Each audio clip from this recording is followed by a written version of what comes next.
బంగారు, గోధుమ పొలాలతో చుట్టుముట్టిన ఒక చిన్న గ్రామంలో హరి అనే వృద్ధ రైతు ఉండేవాడు. ఆయన ఉదయం సూర్యోదయం నుంచి సాయంత్రం వరకు కష్టపడి పనిచేసేవాడు. కాని తన కోసం ఎక్కువగా ఏమీ ఉంచుకునేవాడు కాదు. ప్రతి పంట సీజన్లో ఆయన గ్రామంలోని పేద కుటుంబాల ఇళ్ల ముందు గోధుమల సంచులు ఉంచి వెళ్లిపోతూ ఉండేవాడు. కాని ఎవరికీ తెలియనీయకుండా చేసేవాడు. ఒక వేసవిలో భయంకరమైన ఎండబారిన కాలం వచ్చింది.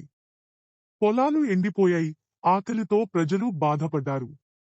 అయినప్పటికీ రాత్రిళ్లు గోధుమ సంచులు కనిపించేవి. ఎవరో తెలుసుకోవాలనుకున్న ఒక చిన్నబ్బాయి నిద్రపోకుండా గమనించాలనుకున్నాడు.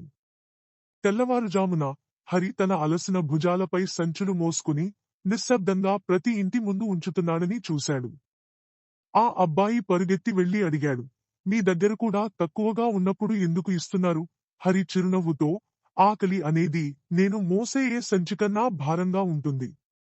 దాన్ని ఎవరికైనా తేలిక చేస్తే నా హృదయం నిండిపోతుంది అని అన్నాడు.